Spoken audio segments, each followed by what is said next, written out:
Academy of Art University's K-Art News is next. Coming up, some sobering news about the number of cycling deaths.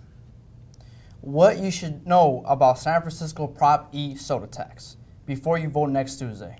You'll meet an extraordinary student here at AAU who is also a professional soccer player. And we all love Lucy. Lucy Arnaz joins us to talk about her life and career.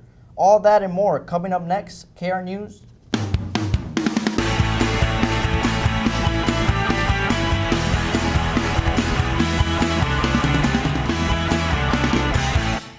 Good evening. Thanks for joining us here at Academy of Art University's K-Art News. I'm Silvia Moraz. And I'm DeAndre Gallipo. Here's what we're working on this evening. Bicyclist fatalities are on the rise, with around 19,000 cyclists killed or injured in reported road accidents around the country. According to ROSPA.com, last year there were 109 people killed and over 3,000 seriously injured. Around 75% of fatal or serious cyclist accidents occur in urban areas, and about 80% happen during the day. In California, the government has taken steps to reduce bicycle fatalities. K-Art News reporter Kiyomi Matsuda has more on the story. Bicyclists are going to feel a lot safer on the road. A new law has passed in California that drivers have to give bicyclists a 3-foot buffer zone when passing them. If there is no room to pass, then the driver has to slow down and pass when no danger is present. I'm kind of against regulating safety as much as they do in California. I don't think it always works that well. A lot of the times, bikers aren't really paying attention in the first place and are trying to cut corners and get through lights as fast as they can. And I feel like they don't really adhere to the laws as well as drivers do. Not that drivers don't, but now it just makes it a little bit more difficult as a driver to kind of get around bikers. Recently, I got hit by a car and he ran away afterwards, and it was all because he didn't respect the zone that we have for riding our bikes, and it was pretty unfortunate. And I wish this law could be enforced in some other way that it could be helpful for me, since I got hit pretty bad. I have a concussion in my head, and now I'm just really sore and I don't know what to do about it. If drivers violate this law, the fine will be over $200. But if a bicyclist gets injured in the process, the fine will be over $700. This law is to prevent and decrease the death rate of bicyclists. In 2012 alone, there were about 173 deaths in California, which is a 7% increase from the year before. By having the 3-foot buffer zone, there is predicted to have a significant less bicyclist-related death. However, there is a controversy if this law is going to affect the death rate of bicyclists, since many drivers do not follow the other safety laws.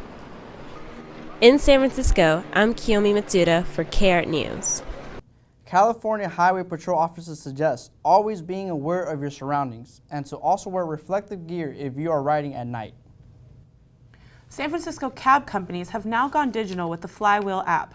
The app is an app that hails taxis. About 80% of San Francisco cab drivers have installed Flywheel, yet SF's biggest company, Yellow Cab, refuses to use Flywheel.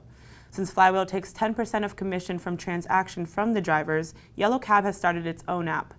The Yellow Cab app has been installed by over 400 drivers in the fleet of 600. Within a couple months, they hope everyone will recognize the Yellow Cab app. San Francisco Muni Service is improving its speed and reliability for passengers, and it involves red paint on the roads. Jarrett Quidez has the story. After years of warning drivers to stay off lanes marked for Muni, the San Francisco streets are getting the red carpet treatment. The San Francisco Municipal Transportation Agency has been painting a new red transit-only lane on the existing lanes on Market Street between 5th and 12th Street. This installation is designed to improve Muni service. Paul Rose, spokesperson of the SFMTA, shares the effectiveness they've been seeing. So far, with all the red lanes that have gone in, we've noticed service has been more reliable on those lines, and times have improved. We've seen up to 5-minute improvements on the lanes that have red lanes on them. A Muni driver who didn't want to be on camera told me the red lanes helped him get to his destination quicker. But there are drivers who still share the same lane. But now Muni drivers have a way to prevent that. But what we have in these lanes is each bus is equipped with a transit-only lane enforcement camera. So if people are in these lanes or parked or driving, the operator can push a button to capture the license plate, and that information is sent back to our collections or to our citations processing unit, and that's where enforcement would apply to citations. With the roads painted red, passengers have an expectation to get to places faster. I think red lines would be a good thing because you can get to your destination faster, and you can go without all the rush from the people getting off from work and stuff. Paul also mentions the red lanes are for other transit vehicles. The red lanes are meant for muni buses and vehicles and taxis as well. So any public transit form of vehicle can use these lanes. So far, portions of 3rd, Church, O'Farrell, Geary, and Market Street are painted. In San Francisco, I'm Jerry Quidez for Academy of Art University's K-Art News. Next to be painted, Clay, Sansom, Sutter, Post, and Judah Streets, as well as West Portal Avenue. Transportation has evolved with easy get-around apps like Uber and Lyft. But have you ever thought of having a stranger drive your kid around? There's a new ride-sharing app called Shuttle. And according to the group behind the new service, it's like having a teacher, nanny, or other caregiver available. Whenever you need help getting your kids where they need to go, Shuttle currently operates in San Francisco, is hoping to catch fire and spread through the United States. Taking rides from strangers isn't the only thing parents should watch out for. A new tax proposal is on November 4th voting ballot. Proposition E promises to bring funds to nutrition, physical activities, and health. Programs with a tax on sugary drinks. Vanessa Garcia has more on the story. Proposition E, the soda tax, is a public health measure to try to reduce the consumption of soda and other sugary beverages, which are fueling the explosion of type 2 diabetes and other health issues.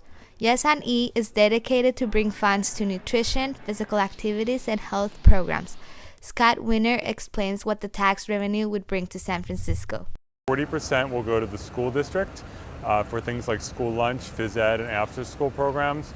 25% to our park system for active physical recreation. 25% to our Department of Public Health for different health programs, for nutrition programs, and 10% to community-based organizations that do this kind of work. Proposition E would bring 2 cents per ounce on sugary drinks, which would bring an estimated $31 million revenue for physical and health programs in public schools, but not everyone agrees on this ballot. Soda companies are founding the American Beverage Association California PAC to support No on Prop E with a $7.7 million campaign to defeat the tax. Many store owners and residents also support No on Prop E. A lot of people work here, live outside the city, so instead of buying your soda or your drink from here, all you do is just buy it from wherever you live or on your way passing through a county that doesn't have that, the same tax rates for the sugary drinks. So the customer will still have the option of getting from somewhere else for the same price instead of getting it from here. So at the end, it hurts me more than it hurts the consumer. I think it's unfair because it's only a city tax, and the actual companies of the drinks don't have to pay the taxes. It's actually going to be the residents of San Francisco that'll be paying the taxes. So that's why I'm going E. Proposition E will need 2/3 supermajority vote for approval. In San Francisco, I'm Vanessa Garcia for Academy of Art University, KR News. With millions of dollars spent by the beverage industry in opposition, similar tax measures were defeated in 2012 in Richmond and the town of El Monte. San Franciscans will get a chance to voice their opinion on voting day, next Tuesday, November 4th. If you own an extra room and are looking for short-term rents, Airbnb's new law may be for you. The new law takes effect February 1st. People renting out their rooms must register with the city, pay hotel taxes, and carry liability insurance. The previous law does not allow rentals for less than 30 days. Residents must also live in their home at least 2/3 of the time in order to be listed on the Airbnb's website. The trial between the City of San Francisco and the accreditors for City College is supposed to have ended today. City Attorney Dennis Herrera filed suit alleging that the commission treated CCSF unfairly, and it calls for the commission to overturn its decision. This would revoke the accreditation and leave CCSF to close. No word yet on what Judge Curtis Carnell has decided. There is one big change underway at all state community colleges in California. Melissa Blum has a detail on a new law that will let students earn more than an associate's degree. With Governor Jerry Brown passing a new law and stating that people can get their bachelor's degree at a community college starting in 2017, students are now looking more into that. I think that getting your bachelor's degree at a junior college would be the same as getting your bachelor's degree at any other college. I think that it's basically the same thing. You get the same education, and I mean, education is just an important part of life. Also, I would do it because I think that you would save a lot of money by doing so. Getting a bachelor's degree at a community college is projected to cost around $10,000, while at a four-year university, 1 year can cost between $13,000 to $15,000. With going to a junior college being thousands of dollars cheaper, most students are looking into going to a 2-year rather than going to a 4-year university. By 2025, the demand for college-educated workers will outstand the supply of college-educated workers.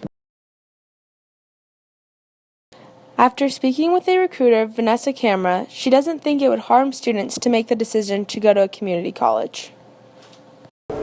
No, I don't think it will be any different recruiting for people who got their bachelor's from a junior college and a 4-year. I think that people do it for reasons such as financial reasons, not because they're not smart enough. In San Francisco, I'm Melissa Brum for Academy of Art University's K-Art News. California is not the first state to offer a bachelor's degree at a community college so far. At least 20 other states are doing the same. Apple Pay is a success. According to Apple CEO Tim Cook, Apple's new mobile payment system has over 1 million activations in the first 3 days after it became available. It is now more widely used than any competing payment system. Visa and MasterCard officials say the Apple Pay system is already seeing more use than similar contactless methods of paying for purchase. Apple started operating its new payment system last week. Twitter is evidence that San Francisco's 2011 tax break is a success, according to President Board of Supervisor David Chu. According to the City Controller's Office, the city brought in more than $70.6 million in tax revenue than the year before, thanks to Twitter. The tax break program was designed to not only prevent Twitter from leaving San Francisco, it also gives a break on payroll taxes, including stock options for 6 years to companies that are in mid-market or neighboring Tenderloin areas. Special guest Carlos Hernandez is here to share his story of his move from professional soccer in Mexico to a full-time student here at AAU. Here is Patrick Haley with more. Thank you. I'm here with Carlos Hernandez, current AAU student and former professional soccer player in Mexico. Hi, Carlos. How are you doing? How's it going, Pat? So tell me about your professional soccer career in Mexico. Well, it was when I was 19 at the moment. It was my last season at the junior college in Santa Rosa. Had a really good season that year. I was MVP. We made it to the final, the Final Four, and we lost to TAP in the final. But after that year, I realized that I really wanted to continue playing soccer. So I have an uncle in Mexico that has connections with a professional team down there. So I decided to go to Mexico and try out and see how it went for me. And I actually didn't make it on the team that I tried out for, but I continued to go to other club teams. One in Pachuca, which is really popular for the youth teams. So I went there and I got signed for a year. And they sent me on to another D2 team, and I stayed there for another year. So I was down there for a total of 2 years, but it was a great run. I had a lot of fun, and it was just a great experience, just doing what I love to do and getting paid for it. At what point did you realize that you wanted to come back to the U.S. and go to school? It was tough because I was down there, as I said, for 2 years, and I was 21 at the time, and it's really hard to make it once you're at that age. So although I wanted to stay, I didn't think I was gonna jump to the next level. I wanted to be going pro. You know, I was in D2 semi-professional soccer, so I figured that was just, if I kept on staying down there, I was just gonna be wasting my time. So I decided, you know, I tried it out. I wasn't making it, and I decided to come back and just go back to school. And now that you're on the men's soccer team here at the academy, you think you're going to regret not staying in Mexico after the season's done because it's your senior year? I doubt that I'm going to regret it. I don't like to regret things, you know. I think you live life, just make the wisest decision you can and see what comes out. So I don't think I'll regret it at all, especially, you know, at the AAU, I've met tons of people. Here at AAU, studying multimedia communication, something I never thought I was gonna be doing, which I turned out that I enjoy it. And on top of that, you know, I met great people on the field and off the field, and just everything about it just kind of clicked. I got to live in San Francisco for a while. Even though I'm close by, I never knew what a great city it was. And yeah, and after this semester, I'm probably gonna continue soccer, trying to pursue a career in coaching. So I don't think it was a bad decision. I don't regret it. Perfect. Thank you so much for your time, Carlos. Thank you. Thank you, Patrick and Carlos. Major League Soccer announced Monday that Chivas USA ceased operations and that a new franchise plan for Los Angeles will begin in play in a new soccer-specific stadium in 2017. MLS said in an announcement on its site that the reason for the decision is part of a new strategy for Southern California, a major hotbed for soccer participation and fan support. The Academy of Arts preseason track team is getting ready with the most talented team the school has seen yet. From the track to the gym, Kiana Moody has the story. With indoor season right around the corner, the men and women's track and field team continue to excel at practice as well as in the weight room. Weightlifting coach Drew says compared to where they started, they have really come a long way. People are getting stronger. Now is the time to really develop in the weight room so that it applies on the track. And so far, you know, we're getting there, but there's going to be a lot of work ahead. But like I said, the focus for this group is on the championship, which gives you something to get up 3 days a week to be here at 6 a.m.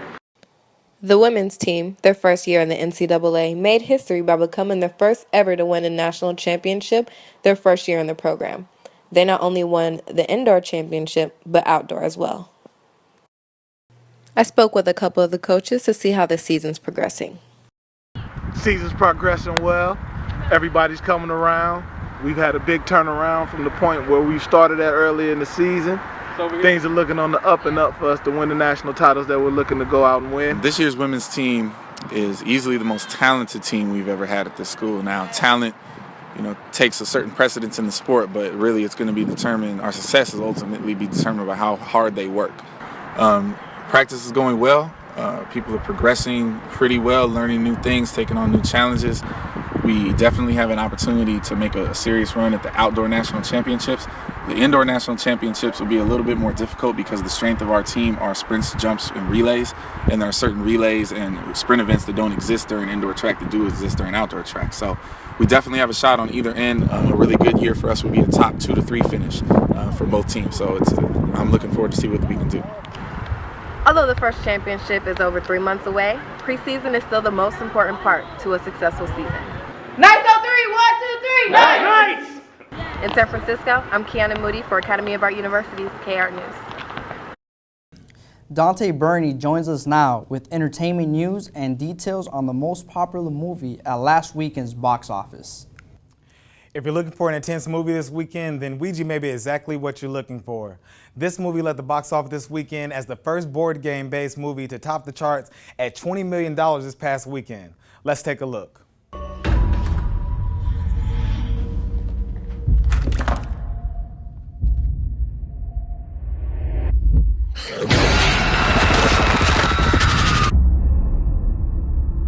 You ever feel like even after someone you love has died, there's still a way you can talk to them? You want to talk to Debbie?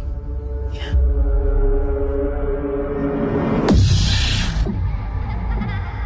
is where Debbie died. I don't think this is a good idea. As friends we've gathered, hearts are true. Spirits near, we call to you. If you can hear us, Debbie, I miss you.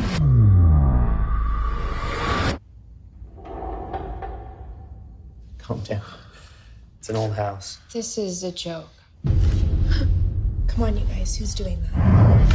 Sarah, cut it out. I'm not pushing it. Just spelled hi friend. Hey, this is freaking me out. I'm done with this. I found something. I wanted to get this on camera. I found something in my house. Weird things started happening as soon as I found the board. Debbie found the board in her house. Hello? It's coming for all of us. So who's next? How do we stop this? You have to break the connection. We have to play the game again. One last time. As friends we've gathered, hearts are true. Spirits near, we call to you. Can you show us a sign?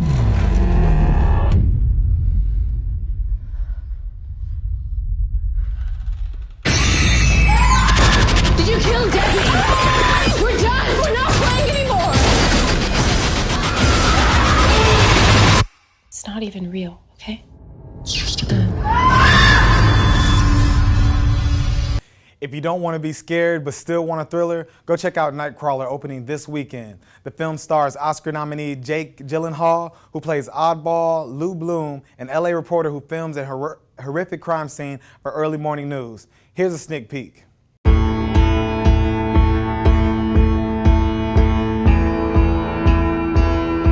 I'm looking for a job. In fact, I've made up my mind to find a career that I can learn and grow into. Who am I? I'm a hard worker. I set high goals, and I've been told that I'm persistent. And I'm thinking, television news might just be something I love, as well as something I happen to be good at. Now, I know that today's work culture no longer caters to the job loyalty that could be promised to earlier generations.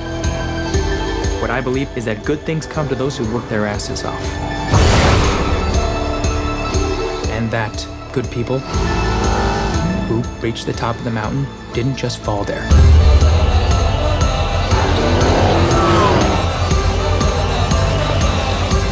My motto is, if you want to win the lottery, you have to make the money to buy a ticket. You have to make the money to buy a ticket. You have to make the money to buy a ticket. You have to make the money to buy a ticket. You have to make the money to buy a ticket! There's been a lot of talk lately about Kylie Jenner's plump lips. Kylie, who is the youngest sister of Kim Kardashian, denies reports that she has received lip injections. The 17-year-old expressed her irritation on Twitter, stating, "How long are you going to talk about this? Just talk about something new at least. I'm bored. What do you guys think?" Prince returns to Saturday Night Live for a major performance. The difference this Saturday is that Prince will be performing an 8-minute show without any commercial interruptions. This event will be hosted by Chris Rock. Ellen DeGeneres and wife Portia de Rossi reportedly got into a fight this weekend, which prevented them from attending a charity fundraiser event for rescued animals. The event was held in Santa Monica, and the power couple was expected to arrive at 5:30. When 6:30 rolled around, reporters were still waiting until the head of the event informed everyone that they would not be attending due to logistics. Ellen denies any accusations of the fight, stating that she and Portia are still happily married. Joanne Quigley, Nancy Reagan's personal astrologer, has passed at 87. She is known for helping the president lighten the stance on the Soviet Union. After the 1981 presidential assassination attempt, Nancy Reagan began consulting her to keep her husband from getting shot. Quigley allegedly advised Nancy Reagan on dates for presidential trips and conferences. Both the president and Nancy Reagan denied that policies were based on astrology until 1988. That's it for this edition of Entertainment News. Join us again next week.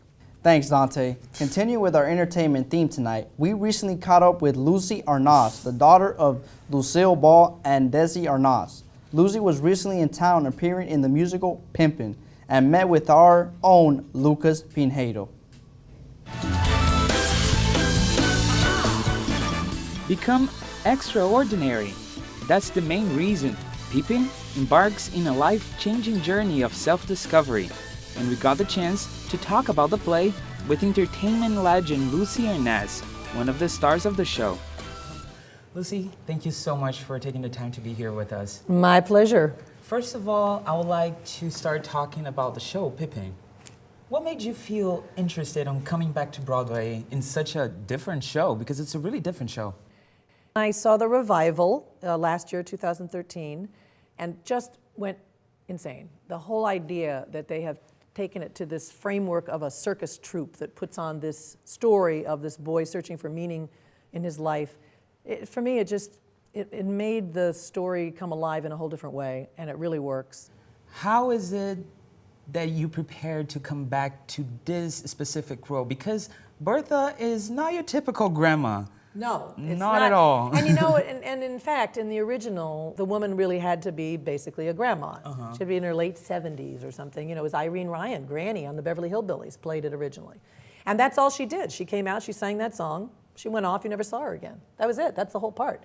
This is not like that. You have to, you're not actually that age. I might be one of the more mature circus troupe players in the beginning and in the entr'acte and at the end, but in the scene, I play grandma.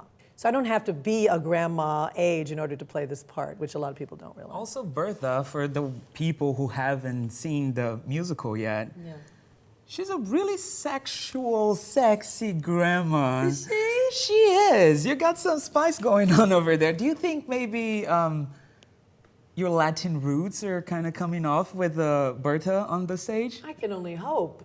Born into a legendary family in show business, with her mother, Lucille Ball, the lead in the iconic comedy I Love Lucy, and Cuban-born musician, actor, and producer Desi Arnaz. You never walk into a room alone. You walk in with two other people, one with an accent, one with red hair. And I love accents, by the way, especially with a little Latin flair. But I mean, yeah, it's always there. But, you know, if this is my cross to bear, thank you. You have been on top of your career for more than 4 decades at this point. I know. That's incredible. Not trying. True. It's true. After this, what's next for Lucy Arnaz? There's a film in the offing which I'm executive producing. I have a book or two to write. So unless somebody calls me and invites me to do something else that I can't not do, like Pippin, life just keeps offering me these wonderful little charms, and I'm a lucky girl. And that's it for this edition of Academy of Art University's K-Art News. For everyone here, thanks for joining us. I'm Silvio Moraz. And I'm DeAndre Gallipo. Have a great evening, a great weekend, and happy Halloween.